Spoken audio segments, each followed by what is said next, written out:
We'll be getting started in just another minute or so, and I'll have a few announcements and instructions for our attendees.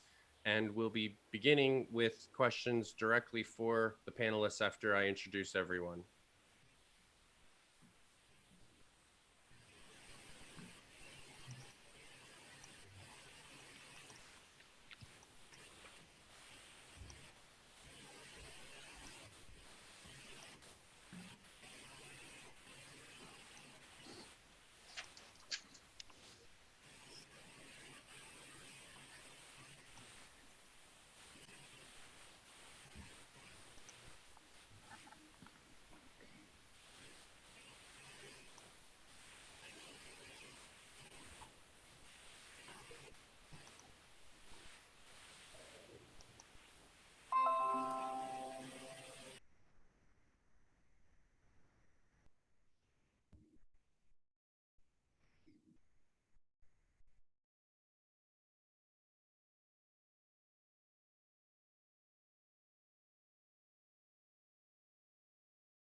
Welcome to this Newswise Live Expert Panel.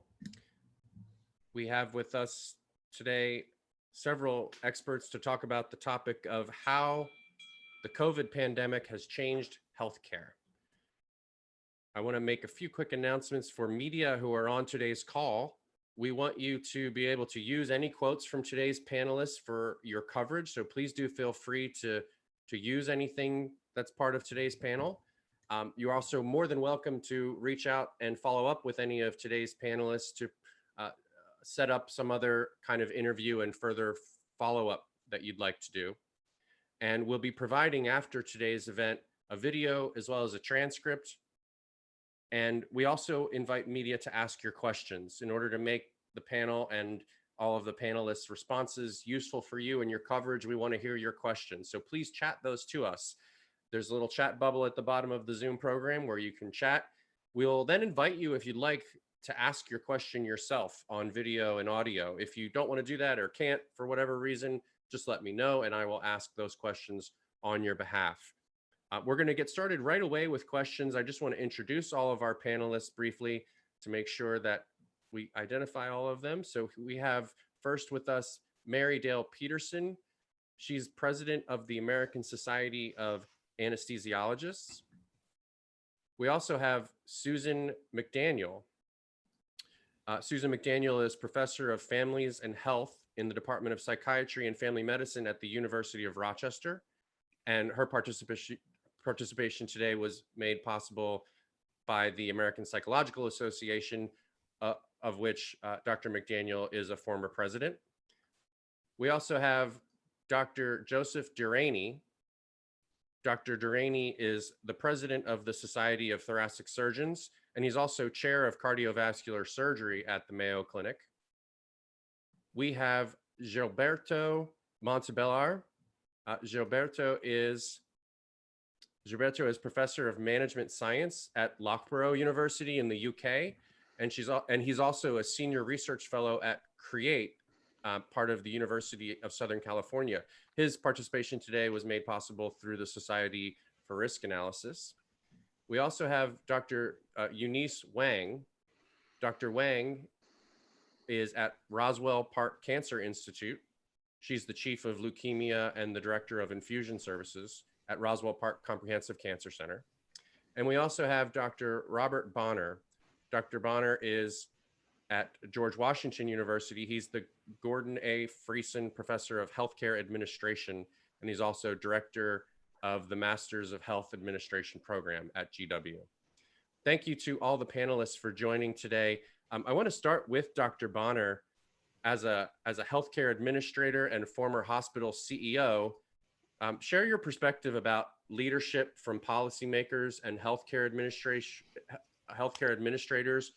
Could have been better in this crisis. What lessons have been learned through these missteps?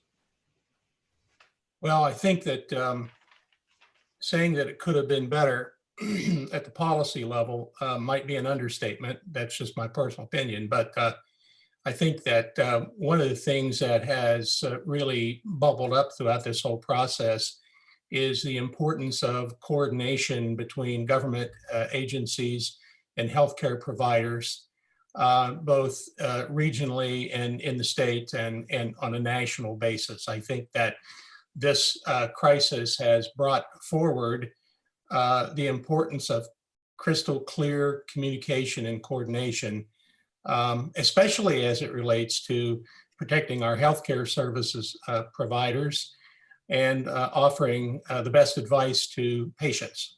I think that that's going to have to change and is in the process of changing.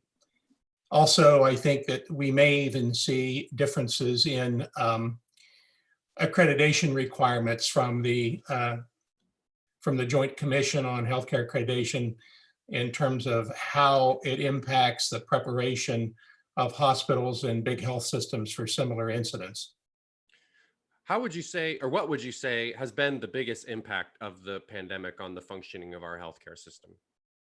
Well, from the standpoint of someone who's worked for 40 years in hospital administration, it seems to me that if I were still in that world, I would be worried about how I could prepare better my organization or organizations for the aftermath of this situation. How do we better equip our healthcare providers who are rushing in and taking risks every day, taking care of patients? They've shown that. How can we better prepare and working with our public health departments as well as government to have adequate PPE to protect them? Those are the things that I would be worried about, especially since we're reopening and there is concern, as you all know, about potential future outbreaks. Thank you, Dr. Bonner. I want to go directly to someone treating patients, performing surgeries. Dr. Rainey there at Mayo Clinic. In your area of cardiothoracic surgery, this so often involves emergency situations. So tell us a little bit more about how your kind of surgery has not necessarily been halted, and how that compares to other so-called elective surgeries, and what are being done. What are some of the strategies being done in order to accommodate surgeries that are absolutely necessary to keep them as safe as possible during this time? Well, thanks, Tom. So, yeah, I mean, in all of the surgical specialties, there are grades of urgency for surgery, and cardiac surgery is probably on the extreme of, very few operations are really elective. It's just degrees of how soon they should be done. Cardiac surgery never really came to a halt through the pandemic. It came down to very slow paces.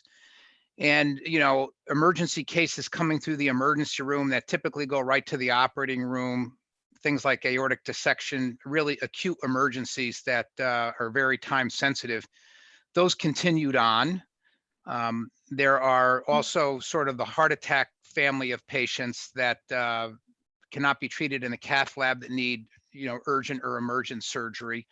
Those continued, and those really were the ones that sort of kept on going through the early phase of the pandemic. And then we had a chance to really sort of understand what the implications were going to be with this. And then we started prioritizing the other kinds of cases. And there are clearly some kinds of cases that that should not wait too long. And most of those, without getting into very specific lesions, are those that have obstructive lesions in the heart. Those are cases where there's an incidence of sudden death, aneurysms that could rupture. Those kinds of cases are the ones that we end up prioritizing and doing sooner. Whereas other lesions, you have the ability to wait a number of weeks or even a number of months. And so now we're back in this sort of reactivation phase where those kinds of cases are being reintroduced, and surgical programs around the country are sort of ramping back up again. I will say that there have been patients that have died that were delayed because of surgery in the world of cardiothoracic surgery. And then there's the cancer patients where, there's, some ability to delay a bit, but not too long. Otherwise, you run the risk of cancer perhaps spreading. So it is a specialty that has been difficult to delay too many patients for too long. Thank you, Dr. Rainey. And you mentioned cancer patients. I want to turn next to Dr. Wang at Roswell Park. Dr. Wang, with routine surgery and elective procedures being on hold, and Dr. Rainey pointing out some of the ways that emergency surgeries like heart surgery are still being done. Tell us more about how that's impacted cancer patients. What's been the impact there, and how are you continuing to deliver care to the cancer patients that can't afford to postpone treatment? Yes, that's an excellent question. As Dr. Durrani mentioned, cancer is not elective. Cancer can't wait. It's incredibly scary to have a life-threatening diagnosis or be told a life-threatening diagnosis like cancer, and also have the fears associated with the COVID pandemic layered on top of that.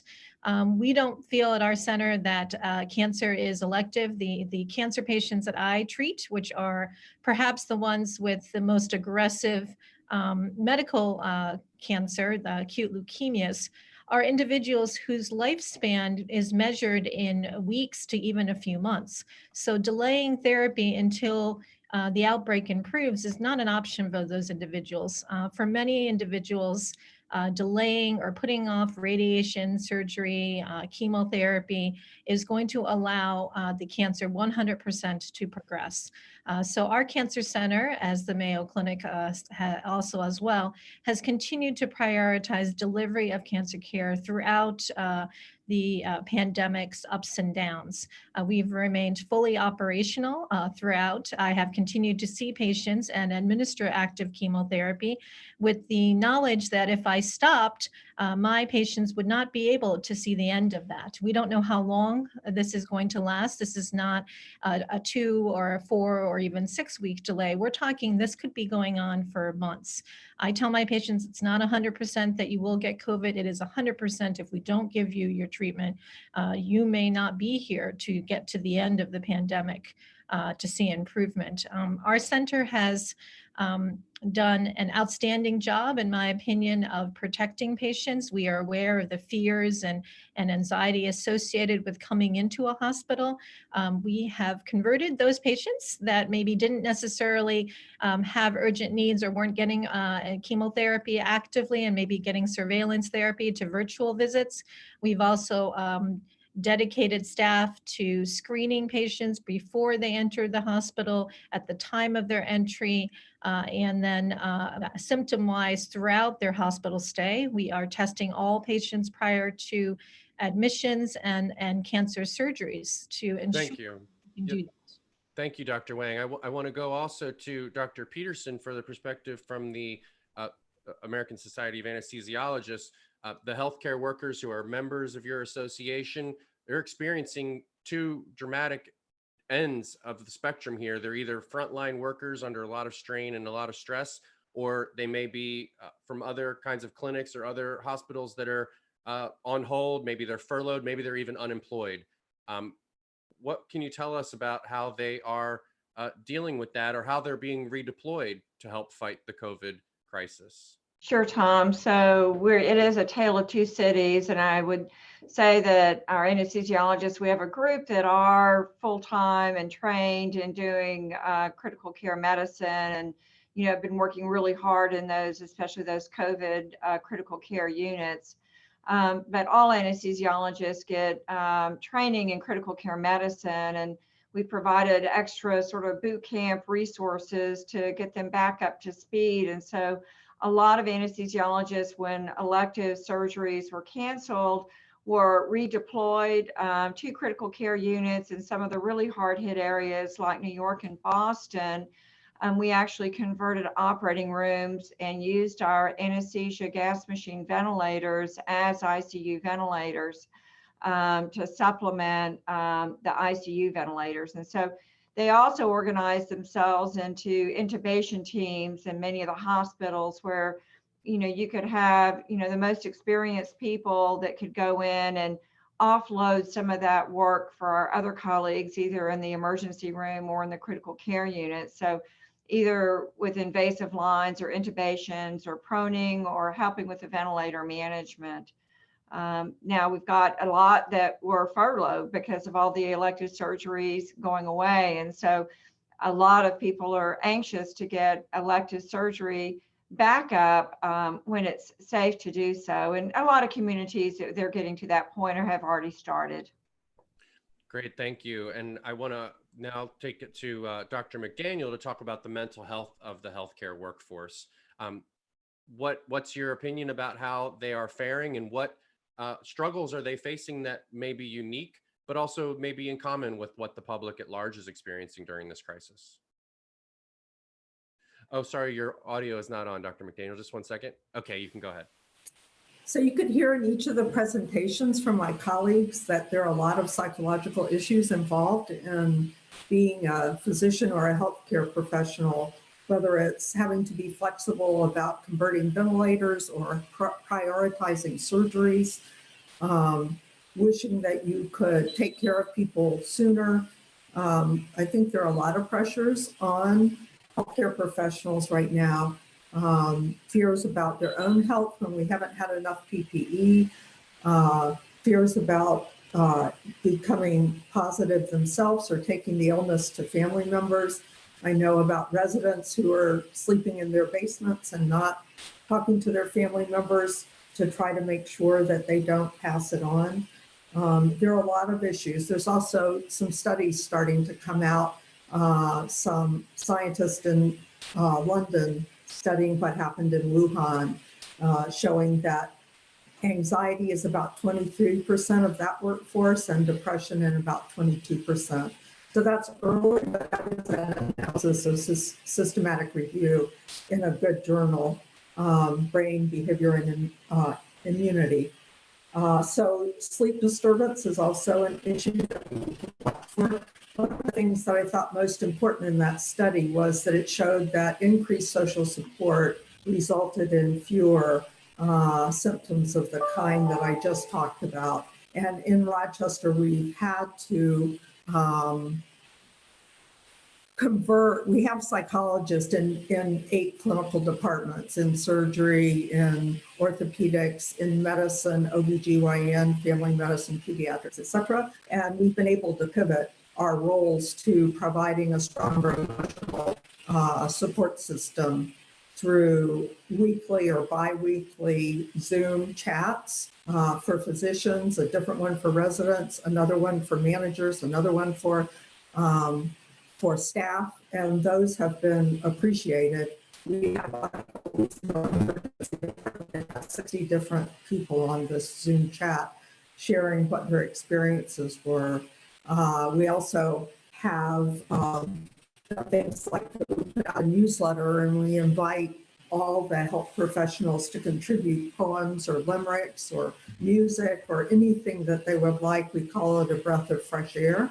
And we send that out 3 times a week and try to feature their particular ways of coping in a positive way. We have an employee chat line. An employee of the medical center can call, and we triage whatever it is that is their concern. And we also have a behavioral health partners, which is psychotherapy and mental health services for any employee in the medical center. So we have an easy way to connect people, hopefully early in time when they become distressed, so that it doesn't turn out to be something that is long lasting.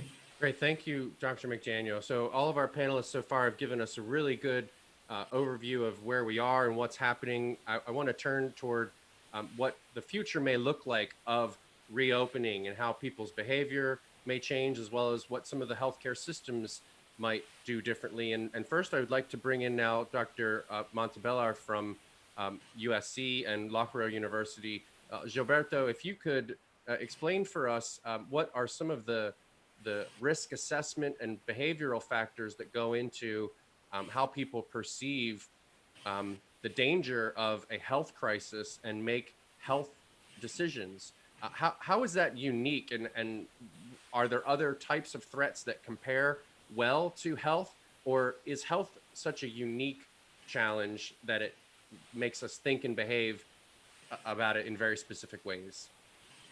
Thanks, Tom, and good evening to everybody from London. That's a great question, and my point is actually that there are lots of parallels between health threats and security threats like terrorism. And one thing we know about these kind of threats is that the perceived risk is very high, both because there is the fear of dreadful consequences, but also because of the unknown caused by an emerging disease. And so not only you have actual risks, but also perceived risks that play a role. And while you can manage actual risks, we have to just try to also manage those perceived risks. And I think this also brings tough, I mean, we could see from our panel speakers here that it brings really tough trade-offs to those that are responsible for the healthcare, because you have to take into account, for example, Dr. McDaniel was talking about psychologists providing support, but it's really a situation that I think is well beyond the one that we experience with chronic diseases. And I think an understanding of risk management and how people decide under this kind of pandemic scenario is really important, and is something that risk analysis can really help. Thank you, Gilberto. If any of the media in today's meeting have questions, please do chat those to us, and we'll give the opportunity to ask your question. I would want to go back to Dr. Rainey as far as meeting with patients and performing surgery. Doing telemedicine is becoming more and more a routine part of that process. A lot of people, I think, may have some misunderstandings about how telemedicine can be incorporated into something like appointments with your surgeon or preparing for a surgery. Can you walk us through a little bit of what that looks like and what some of those changes are that may be beneficial long-term, even after this crisis is concluded, to streamline the process and make it more safe for patients coming into the hospital?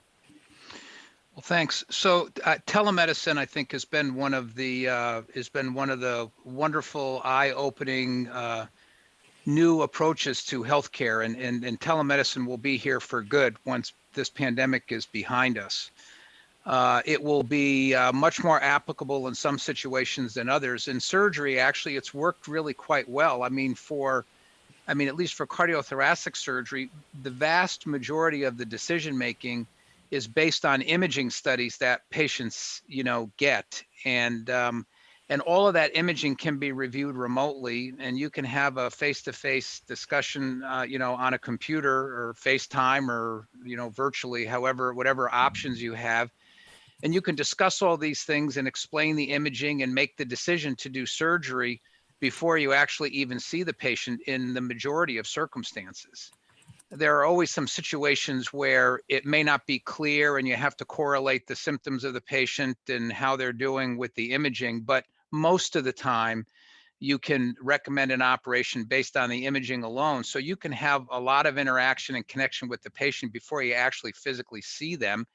And the time that you see them could be the day before surgery or even the morning of surgery, depending upon the system that you work in. And you can sort of tidy up loose ends at that point. But this will reduce the number of interactions and face-to-face contacts with not just the surgeon, but the other people that would need to be in the equation along the way, secretaries and other staff members that need to check them in waiting rooms and all of that. So I think it's going to be something that will be a very helpful adjunct, for all aspects of the medical and surgical specialties moving forward. Thank you, Dr. Rainey. Dr. Wang, what can you tell us about some of the policies and procedures being done now at Roswell Park that might be good and beneficial changes long-term, and similar ways that you're strategizing bringing cancer patients in for all kinds of different therapies in a way that protects them and your staff?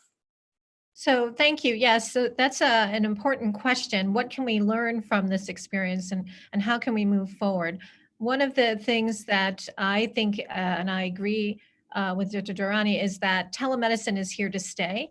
By doing virtual visits, we've been able to extend our reach, particularly to those individuals that live at quite a distance. If you look at the healthcare system in the US, a number of individuals the majority of people don't live within driving distance per se of a large city. So having the ability to connect with them virtually has allowed us to extend our care to those individuals individuals who otherwise would not have access to the subspecialty cancer care that we can provide.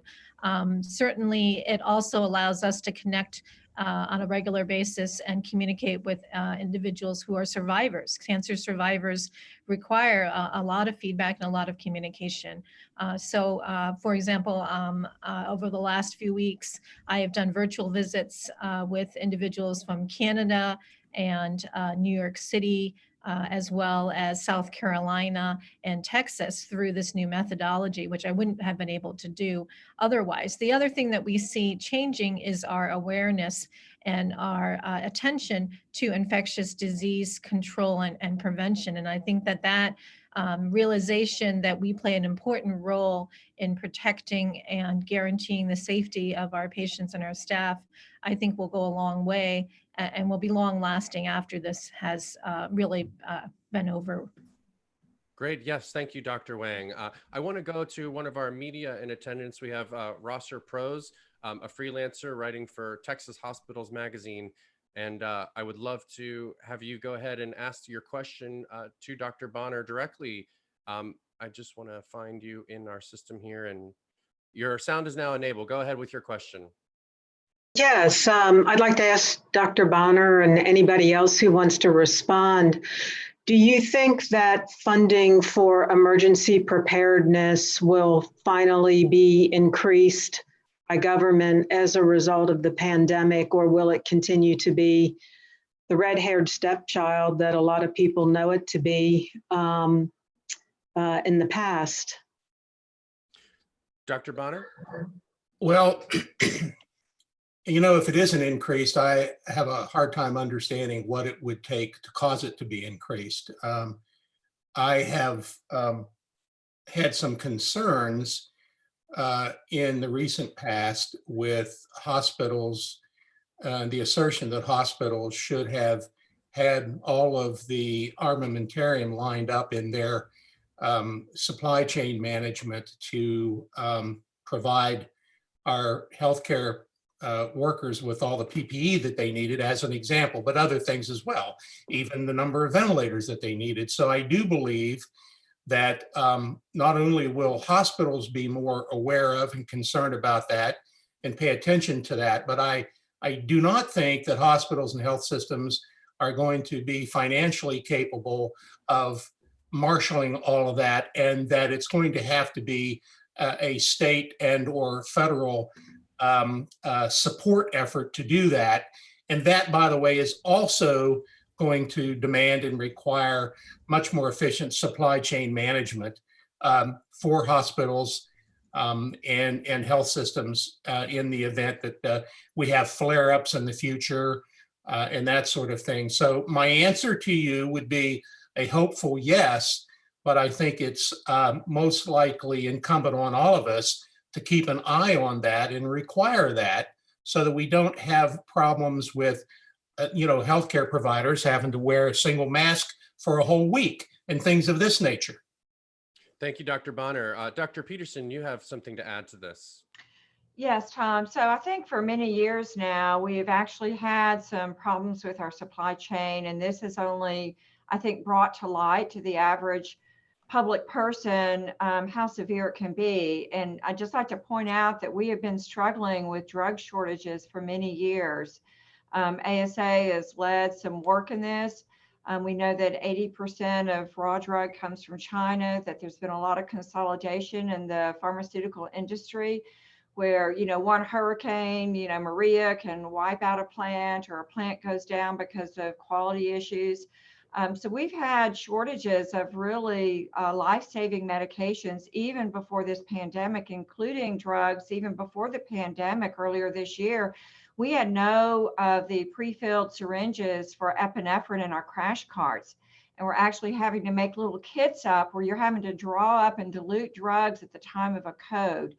So I'm really hoping that the silver lining will bring to light that we need to have a better strategy in ensuring an appropriate drug supply, PPE supply, general equipment supply in the US. And really it's a worldwide problem, but it goes way beyond just PPE. Thank you, Dr. Peterson. We have a question from Deb Wood at Nurse Zone for Dr. McDaniel. Deb, would you like to go ahead and ask your question? Yes, thank you very much. I'm working on a story about respiratory therapists having mental health issues during the COVID crisis. And this is a profession that deals with death quite a bit, taking people off ventilators. What is the risk? Why are the risks increased during COVID, and what can they do to protect their mental health? I do think this is a really important problem. Actually, there are a variety of problems, mental health risks for people at different stages and different disciplines that are dealing with COVID.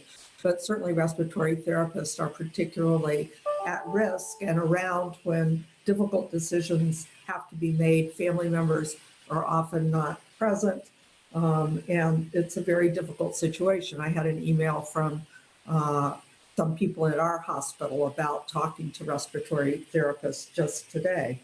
I think that what people can do is across the board are some basic things that are just hard to do if you're a health professional in a crisis, which is to develop a routine, to communicate with your colleagues, to be supportive, to give people grace.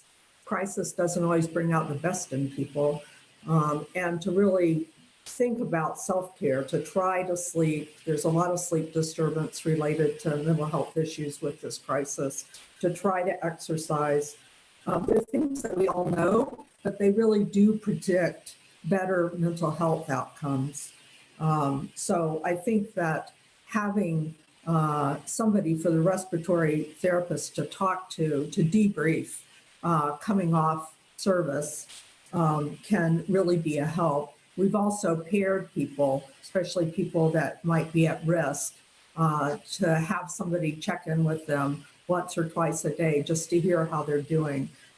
There are a variety of things like that. Those are the things you asked earlier, Tom, about how are healthcare professionals and the general public the same. Certainly the difficulty is much stronger for health professionals, but the things I'm mentioning are things that everyone can do to try to maintain their mental health in a period of so much uncertainty.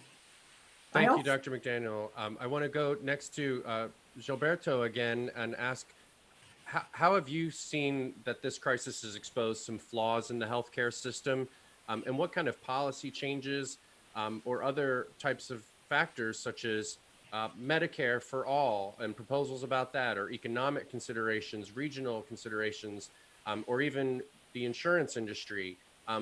What has been exposed that may be flaws in those parts of the system, and what road moving forward would you see areas for improvement as a lesson from this crisis? Thanks, Tom. I would like to link up this question with a previous issue that was about funding. You know, are we going to have more funding for pandemic preparation and preparedness? Well, if you look at the 9/11 consequences, one major consequence was actually a huge increase for counterterrorism preparedness. And the same thing happened in other countries that had terrorist attacks, such as Britain, France, Germany. So I would expect that funds increase. That's my prediction. It's just a prediction. But then the question, then I'll go to your question is, you know, so what can we do with this extra funding? And one thing that I'd like to pick up is Professor Bonner mentioned coordination.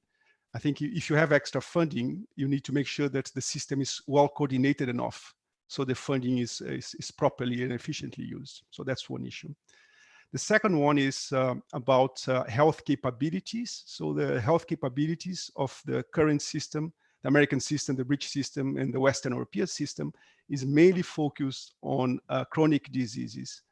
And I think we could learn from the military on how to be prepared against infectious diseases, pandemics, and endemics, and everything that capability planning can provide us. So that's a second issue. A third issue that was also mentioned by many of the speakers is the lack of PPE, the protective equipment. Is not just a matter of having it, but also of being there. And then I think reconsidering very long supply chains, and that's an operations management problem. is really critical. So if you have a supply chain that is so long, is produced so far away, it could be very efficient. However, if you need it right now, you might not have it.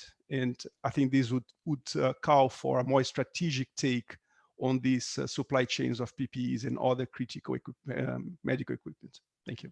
Thank you, Gilberto. I want to share a question among a couple of our panelists briefly here. For Dr. Wang and Dr. Rainey, both seeing patients themselves as practitioners, and Dr. McDaniel, in your experience speaking with healthcare practitioners, how would all of you, each of you, say that the relationship between patients, nurses, and doctors has changed as a result of this crisis?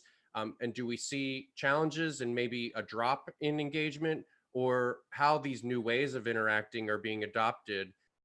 Things like bedside manner in those cases, and touch being part of practicing medicine. What's your experience with that, and your thoughts on that question? Dr. Wang, to start with.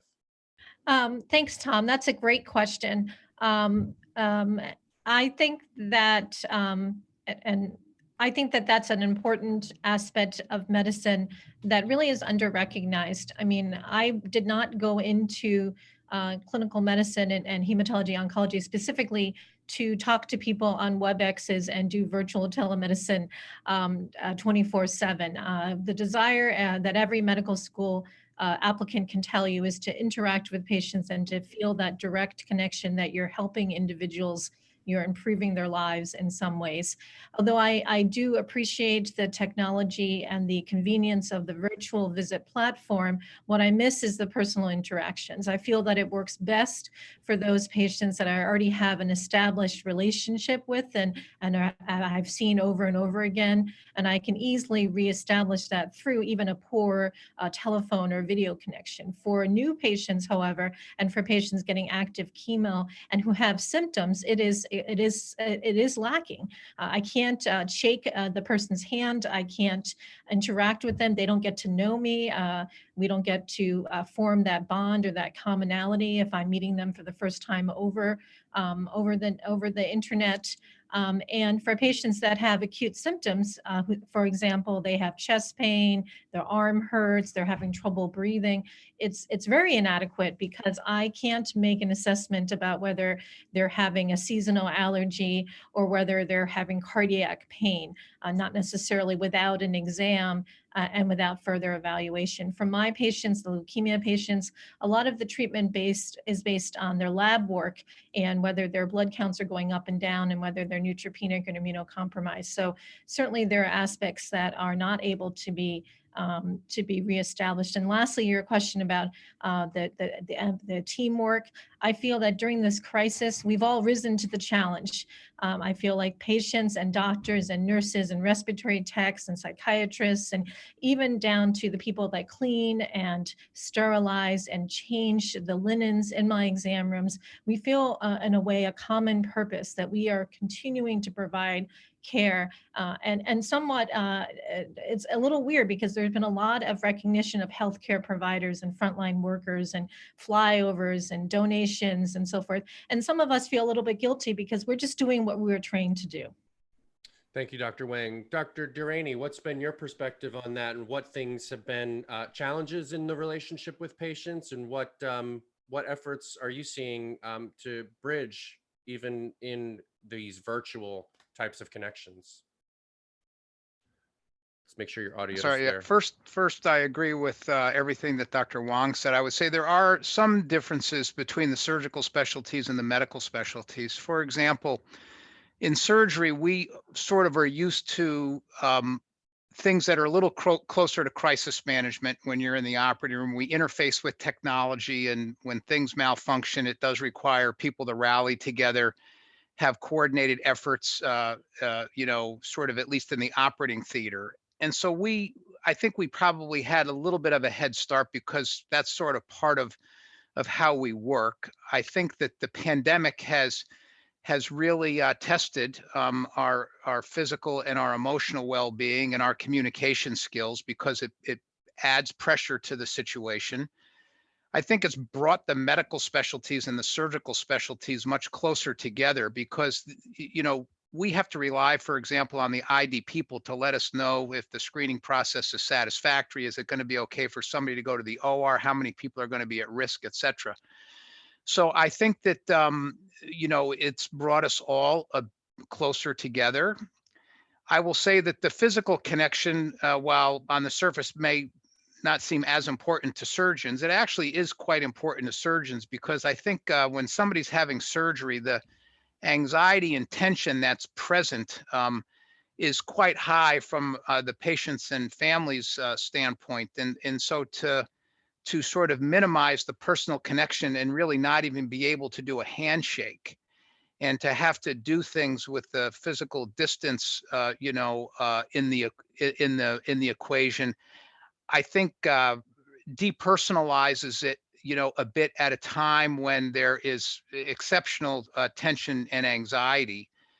I think that the patients and the families understand the circumstances, and the hope is that some point we'll get back to it being closer to what it was, probably not exactly identical to what it was.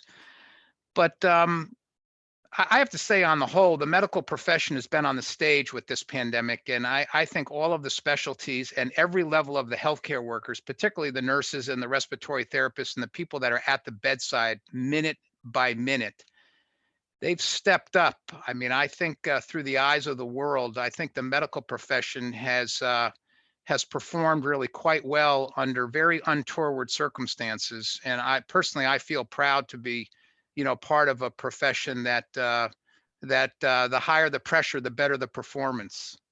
Well said, Dr. Rainey. Dr. McDaniel, in your work with physicians and other healthcare professionals, trying to coach them and counsel them, what are you employing to help them make connections with their patients in light of the kinds of challenges that Dr. Rainey and Dr. Wang described? Well, first, I want to really agree about people rising to the challenge. It's inspiring what has happened against a lot of difficulty in our fragmented healthcare system, which has also been revealed. But in spite of that, whether in medical specialties or surgical specialties, it's very impressive how people have functioned.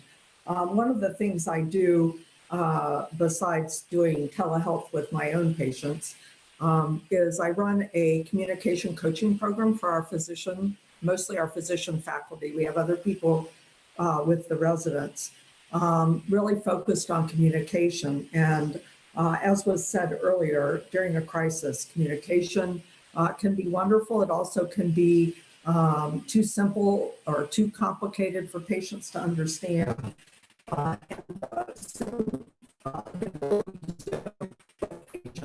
Allows me and other members of my team to zoom in as a communication coach and easily watch the interaction and provide some feedback to the physician after the fact.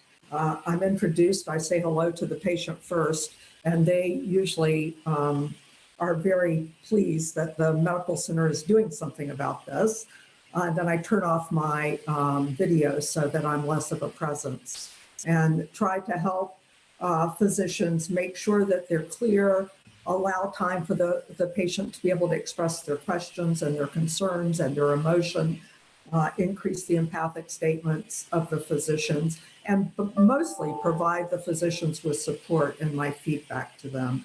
So in usual times, we go into the OR and try to use various evidence-based ways of improving team communication in the OR, as well as in medical visits. But in this situation, we're primarily focused on Zoom. Thank you, Dr. McDaniel. Dr. Peterson, you have something you'd like to add on this topic? Sure. I was just going to follow up with what statement that Dr. Durrani made. And there were a number of anesthesiologists who left the comfort of their homes in Florida or the Midwest and volunteered to go to New York and work in the COVID ICUs at, significant risk to themselves and potentially their families, and having to quarantine, going back, to their homes. But I think that really focuses on why physicians and other healthcare workers went into their respective professions. And it's basically when there's a call for a volunteer, like there is a call in the middle of the night that you got to come into the OR or whatever, it's like, here I am. And it was that call to action that I think actually salvaged a lot of the hospitals that were in the hardest hit areas that didn't have the staffing for it. So, you know, just like we have a voluntary military, I think we have almost a reserve corps in medicine that's willing to step up. Dr. Wang, you'd like to add something? In your discussion, you asked what could possibly, I'm sorry, can you hear me? We can. Yeah, so and thinking a little bit more about your questions about what could have come out of this long term that could be a benefit in relation to your question about interacting with patients. I just wanted to mention that one thing that COVID and pandemic has allowed us to do is allowed us to address the issue of end of life care and goals of care. Because we don't have good treatments and we are talking about putting people on and off ventilators, it has brought to the forefront that having discussions about DNR, do not intubate, do not resuscitate, really need to be done with patients at any stage, whether they be young or old. The other thing I'd like to highlight is the medical research and the advances that we've made in providing care. The pandemic has forced us as a cancer center to prioritize our clinical trials, to streamline our regulatory paperwork, and to embark upon new clinical trials in record speed to try to address the issues. And I feel like just like cancer prompted a huge amount of medical research in the 1970s, this pandemic might lead to advances in immunology and infectious control and genomics that might last for years to come. Great, thank you so much. Going to Dr. Bonner, a couple of the key things that are part of implementing safer procedures at hospitals during and through the pandemic, as well as potentially after it, is wearing masks and other kinds of PPE. We've seen a lot of protests. We've seen public freakouts caught on cell phone video, shared on social media, people objecting to these face masks. When they're such a key part of making healthcare environments safe, and yet we're seeing messages in the media, on social media, that contradict these things or object to them. What are your thoughts about that, and how can we convince the public to accept the correct research that masks do in fact reduce the exposure and risk of infection? Thanks very much, Tom. I have strong feelings about this, even though I'm not a physician or nurse. My doctorate's in healthcare administration and policy. Nonetheless, I worked for 40 years in the hospital, and I had a difficult time understanding why the initial advice that was being given was for the general public: don't wear masks, you're wasting your time, just wash your hands and stop touching your face. And I have to tell you, I find myself retreating down the aisles at the grocery store frequently when I see someone coming at me without a mask. I think that we need to coach leadership to display the proper behavior, even if you don't think it's something that you would want to do personally. I think there's more than a little evidence that masks do make a difference. I got a couple of articles from journals I just read yesterday, written by physicians who confirm the same thing. So I think it needs to be, my personal opinion is, it needs to be something that's modeled at the highest levels of government. We could hear that perhaps from Dr. Fauci and from others, because, you know, when everyone wears a mask, everyone is a little bit safer. Is it the panacea? Of course not, but it is helpful. So I think we need to have that at the highest level and see that in leaders. That's my opinion. Thank you so much, Dr. Bonner. Gilberto, Dr. Montebello, what possible long-term benefits do you see as a transformation in response to this pandemic? And what are some of the things that our healthcare workers are doing that you think can be beneficial long-term? Yeah, I mean, one thing that I really like to see is that everybody wears a mask when they have a flu, like in Asia, because I think that's really good practice. And I always thought so even before the pandemic. But coming back to your question here, and I should say that I'm not a medical person. You know, I have a PhD in management science, but we really appreciate all the treatment and you know, super efforts that all over the world, all the medical people have put on saving lives, and how many people actually died from the contact with the disease here in Britain, for instance. And I think it's just a pity that the protective equipment was not there.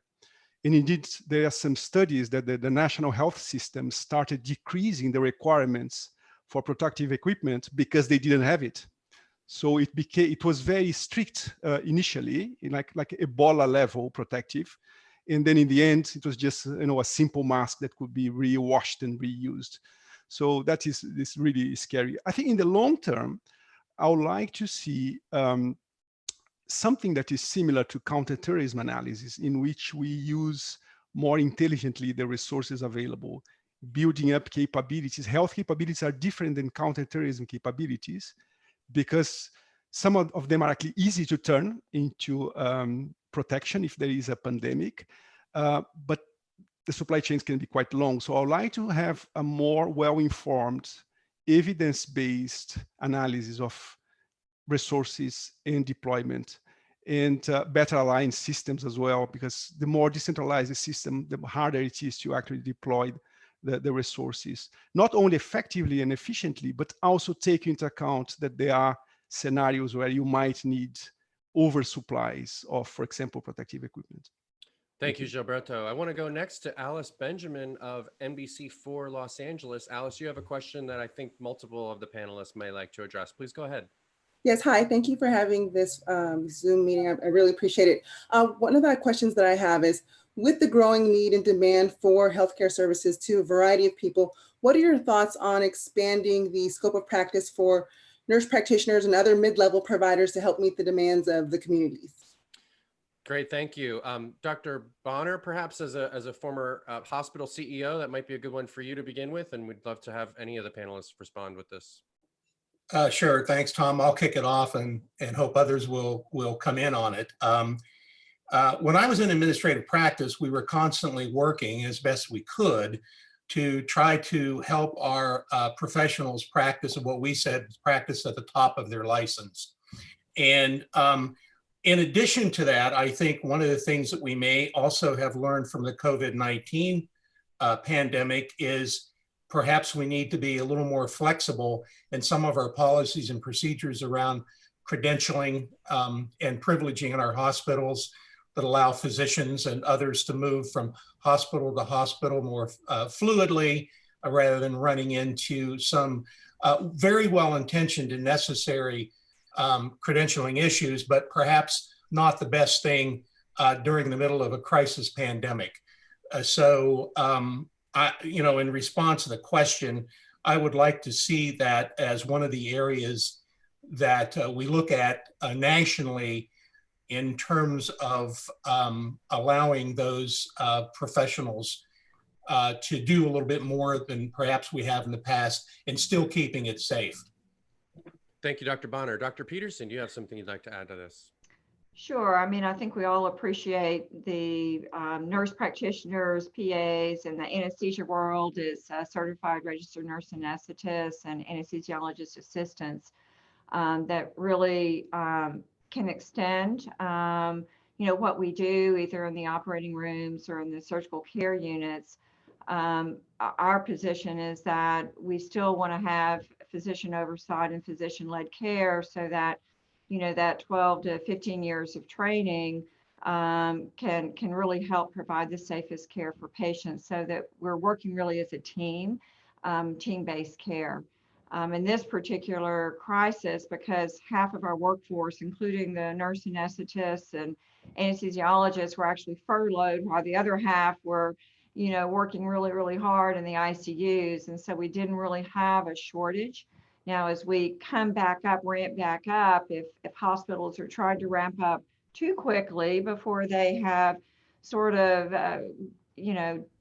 gone through the peak of patients in their ICUs, that could be a problem as you're trying to start up elective surgeries again. Then you might have, some workforce issues, but that's not in our recommendations, nor it is in the federal recommendations and most state recommendations, that you would be at a stable or lowering level of patients in the hospital before you would start up elective surgery. Dr. McDaniel, you are in contact with various levels and different positions throughout the healthcare system there at Rochester. What's your thought on nurse practitioners and really fully utilizing the full breadth and depth of their knowledge and skills? So thank you, Tom. One of my other jobs is that I'm vice chair of the Department of Family Medicine. And I'm acutely aware, I was at a meeting yesterday that would usually be in Washington about trying to advocate for more funds for workforce development in primary care, the place where patients are tested, where chronic illnesses are often managed, where referrals to the medical and surgical specialties happen, is underfunded in this country relative to any other country. In our clinic and in New York, NPs are able to practice independently. And our NPs, we have NPs who have their own panels, their own patients in the clinic. They collaborate closely with physicians. The physicians, usually the more complex patients are triaged to the physicians, but the NPs carry a lot of the load. We also have an NP residency to teach NP graduates how to function in this way at the top of their scope of practice. And they really perform very valuable functions in primary care. Thank you, Dr. McDaniel. Allison, thank you for your question. Gilberto, pandemics being a unique threat, you've advocated already today, I think, for better preparedness for this kind of protracted and long-term crisis rather than a short one-time event like a natural disaster. What are some of those policies, training, and other procedures that you think need to be factored into all of that? What behavioral science and other science informs some of those things? And I want to get Dr. Bonner to weigh in on this as well. Thanks, Tom. Yeah, so most of the behavioral science that we have in decision-making, individual decision-making, is focused on kind of, let's say, regular decisions, not decisions under such an extreme scenario. So where you find interesting behavioral findings is actually where you have people thinking about, for example, accidents, threats, and things like that. And I think we have to have a better understanding also in relation to health threats themselves, because the knowledge that we have on the behavioral science that we know and that we have mostly is not focused on health threats, and they might be different. So there is a question mark here to which extent health threats, for example, are different than terrorist threats. One thing is that terrorists are intelligent and viruses are just very opportunistic. So in this sense, maybe the reactions that people might have actually are different against terrorists and health threats. If you build up your protections, terrorists are aware and do not attack. If you build up your protections in the same way with health, the virus might not attack. But again, it's not an intelligent entity. So I think all these parallels are still open questions in science. And I think there is a lot that we can learn from security threats and counterterrorism analysis. Yeah. Dr. Bonner, what kind of coordination and other public health preparedness do you see as a real dramatic and clear need at this point that you hope our healthcare system starts to move in that direction? Well, thank you, Tom. I actually think that acute care services delivery leaders and public health departments, I would hope, should better see and understand how they need each other, and thus do more planning together and break down silos. There are assets and resources in public health that could be very helpful to our healthcare systems and hospitals in responding to a situation like this. And I also think that, as has been previously mentioned, there should be no doubt right now that we have underinvested in public health. I would assert for the last few decades, I think this might be an opportunity for those leading our major healthcare systems and those leading our public health systems to collaborate more effectively so that this kind of a disjointed response where everyone's working very hard, but it's not working very well, would be less inclined to happen again. Okay, I want to conclude with some questions about testing. Testing being a really, really critical element to resuming more normal healthcare practices, but also protecting the special kinds of cases that some of our doctors with us today have to deal with. So first to Dr. Rainey, how important is testing in the process of bringing in someone for heart surgery, for example?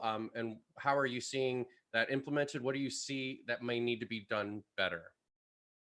Well, thank you, Tom. This has been a wonderful session. Screening and testing is absolutely, I think, probably the most important thing right now, not just for the patients, but also for the healthcare workers. I mean, you need to know who is carrying the virus and who can wait and who can't, so that you know how many people are really going to be at risk. You know, we listen to our ID colleagues. You know, our screening protocol here has been constantly evolving. Now it's a combination of the nasal swab and serum testing. It's right up until the day of surgery, and I think that at some point in time, a vaccination will become available. So you need to know what you're dealing with, and screening is probably front and center moving forward, particularly with patients that are going to have surgery, and large numbers of people are going to be exposed during the course of their hospital stay. And then physical distancing and PPE are the other two things that we need to be strict about, and we need to honor the rules if we want to keep this from getting out of hand moving forward. Thank you. Dr. Wang, what are your thoughts about testing and screening, and how has that impacted your ability to keep your cancer center as safe as possible? How are you measuring that and following the success with that? Thanks. I appreciate the opportunity to further emphasize how important screening and testing is to our perception of how safe we are, how actually safe we are, and how we're going to move forward past this crisis. We at our center have instituted drive-by testing for certain patient populations about 72 hours prior to elective surgeries, procedures, dermatological procedures, even dental checkups. Patients are requested to come through and get that nasal swab from the safety of their own car. We also are routinely testing all of our both planned and unplanned inpatient admissions, and we are recommending that staff members with high probability contacts also get tested. I think that in order to understand the prevalence of the disease in our community, I feel that antibody testing is very valuable. There's discussions about development of a herd immunity, or those patients who might have been exposed but have antibodies now. Identifies individuals that might be able to donate convalescent plasma to help individuals that are actively ill. It is a key component to us moving forward. We have a very aggressive screening protocol, and I think that that's important for the safety and well-being and the anxiety level and stress levels, as was pointed out by my colleague from University of Rochester, of both staff and patients as we move forward through this crisis over the next several weeks to months. To Dr. Peterson, and I want to add one element to this question. Alice Benjamin from NBC4 Los Angeles added to this question, serial testing people repeatedly to ensure that they haven't been exposed since their previous test. What are your thoughts about that? If you could respond to that in the context of the question about testing in general. Well, I was just going to add that testing is not perfect. And so I think it's a safety procedure when people come in for elective surgery and you have the time to test, but then you're asking people to self-quarantine until the time of their surgery. But we even know with the best PCR machines that it can miss testing for a variety of reasons, either the time that people are coming down with illness or how the sample was obtained versus the limits of the machines. And so, our recommendation is that still the staff be very vigilant in practicing all the other infection control measures, PPE, et cetera. The question of how often you should test, I think that is up for debate. It's a challenge because I don't think we have enough testing supplies to test everybody on a daily basis or weekly basis even.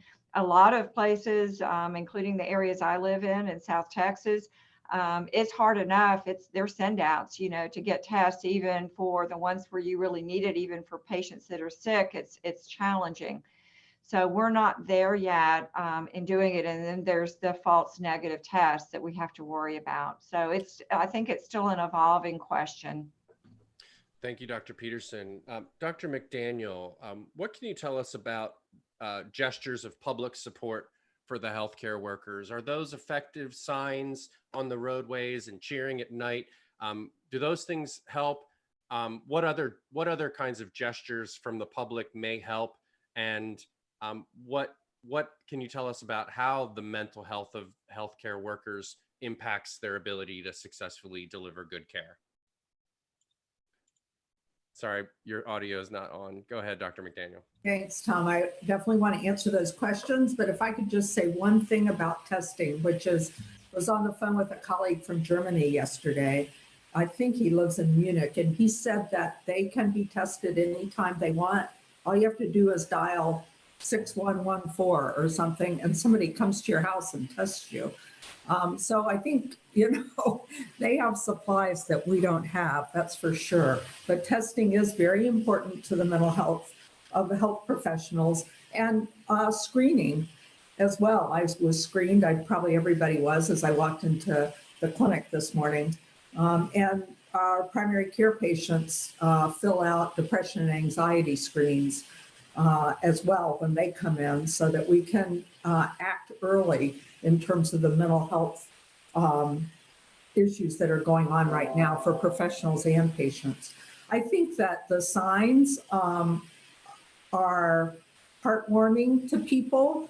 I was interested in Dr. Lang's comment about feeling guilty, that I'm a physician, this is what I do. But on the other hand, I think it has to be important to see the support of the public. It's not always that way. I got a video today from the sheriff that I the fresh air that her street in Rochester had put together, thanking all these different kinds of essential workers. And it was very sweet. So I think it's important.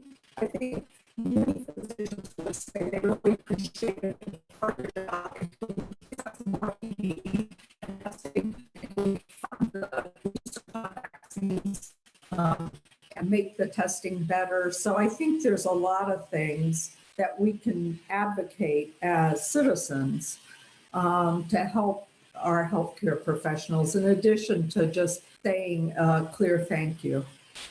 Thank you, Dr. McDaniel. Dr. Bonner, one final question for you.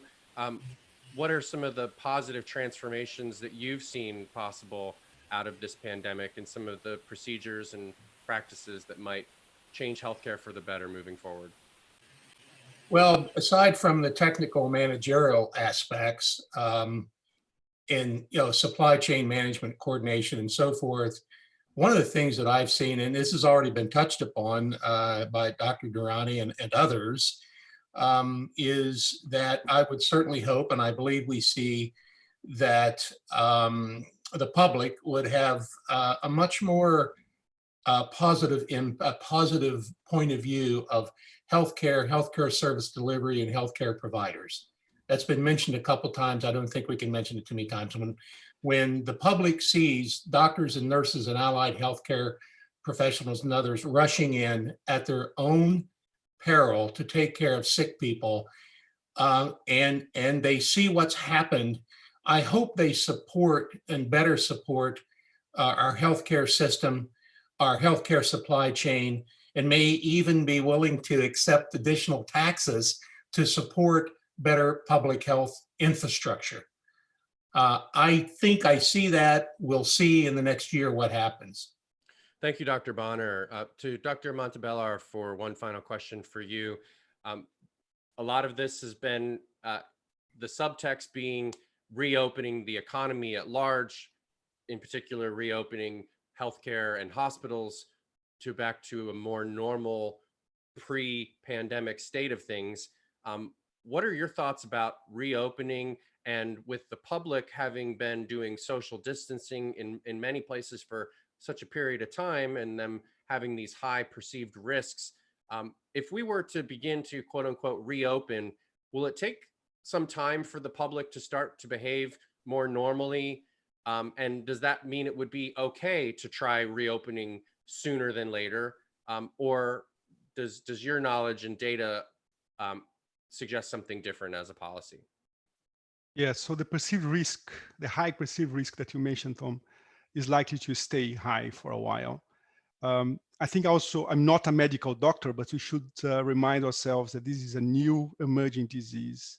There is no effective treatment, there is no vaccine, and therefore I think a precautionary principle makes sense. You asked one question before to Professor Bonner that I would like to mention as well, if you don't mind. I think for me, the biggest learning out of this pandemic, there are two actually. One is the importance of a correct problem framing, because one of the major reasons that Asian countries, some Asian countries got it right and some Western countries got wrong, is because the Asian countries framed the problem as if it was a SARS outbreak, and the Western countries framed the problem as if it were a simple regular influenza outbreak. So that's one side. The other learning point, I think, is the importance of strong, sound leadership. And I think the best example is Germany and Britain. These are similar countries, similar levels of wealth, similar distribution of age, and perhaps Britain is a bit more unequal, but you can see the difference in number of cases and number of deaths in Britain and Germany. And this is really due to strong, clever leadership in Germany. And I'm sorry to say, but weak leadership, messy in Britain. For me, that's the most important learning point. Thank you very much, Gilberto. With that, we will draw to a close. A few final notes for our attendees. For media here, you are welcome to use quotes from today's panel in your coverage. You're also welcome to reach out and schedule any kind of follow-up interview or additional questions that you may have for any of today's panelists. If you registered for today's event, we will be sending you later on today an email when the video and the transcript are available of today's event. And you'll also be able to find all of the contact information on our release posted on the Newswise website for how to get in touch with today's panelists. I want to also make mention of some upcoming events that we have planned. Next week, we're going to be doing a panel with several panelists from the College of American Pathologists. That's on the 28th from 2 to 3 p.m., partnering with the College of American Pathologists to talk about testing and dig into that issue more. We also have planned on June 4th, education after the pandemic, talking about higher education as well as elementary K through 12, how we've adapted to teaching in this environment with doing social distancing and what will be the impact long-term to education. We also plan on June 11th to have a panel all about mental health. We expect to have other panelists from the APA, as well as other members to talk about various aspects of mental health, both for the public as well as for our healthcare workers. And we're also planning another one on the economy with an emphasis on reopening pro sports, as well as other kinds of businesses that involve maybe gatherings of people and the economy more at large. That's scheduled for June 18th.